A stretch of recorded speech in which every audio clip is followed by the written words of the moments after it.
Nagpatuloy nitong weekend ang pagsasanay ng mga barko ng Pilipinas, America at France sa Balikatan Exercises 2024. Ang mga barko ng China nagpatuloy rin sa pagbuntot sa mga barko sa West Philippine Sea. Ngayon ang balita si Ian Cruz.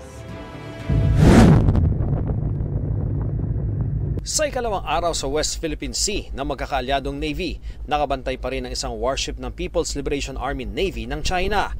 Animoy uninvited participant ng multilateral maritime exercise na sumusunod sa mga barko ng Pilipinas, Amerika at France ang surveillance vessel ng China na may bow number 793. Isang frigate na may bow number 570 ang nagpakita at sumusunod sa distansyang 9 nautical miles mula sa sinasakyan naming Navy vessel.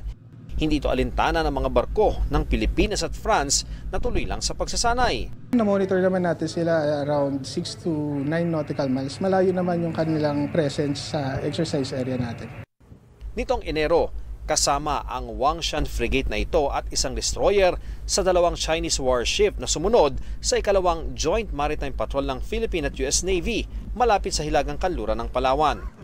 Sa di kalayuan, naghahanda naman sa search and rescue exercise ang barko ng Amerika.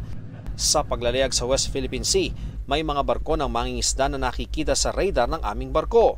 Hindi pa matiyak kung isa sa mga namonitor nila ay isang Chinese militia vessel. Sa pagsimula ng Balikatan exercise, nasa 110 militia vessels ng China ang namonitor ng Philippine Navy sa West Philippine Sea, malayo sa weekly average nito na 30 to 60 vessels. Bandang hapon, hindi na nakasama sa exercise ang French frigate dahil may medical emergency ang isa nitong sundalo. Hindi na rin namataan ang Chinese frigate. Samantala, habang sinisimula ng search and rescue exercise sa pagitan ng Pilipinas at Amerika, muling sumulpot sa layong 7 nautical miles ang isang surveillance warship ng China. Minsan pasulpot-sulpot, nandyan minsan sila, tapos minsan mawawala. So, ang importante na ma-monitor natin yung kanilang mga presence at na ipapahatid natin yung kanilang movement sa higher headquarters. Ito ang unang balita. Ian Cruz para sa GMA Integrated News. Mga kapuso, para una ka sa mga balita, mag-subscribe sa GMA Integrated News sa YouTube. Sa mga kapuso abroad, subaybayan niyo po kami sa GMA Pinoy TV at sa www.gmanews.tv.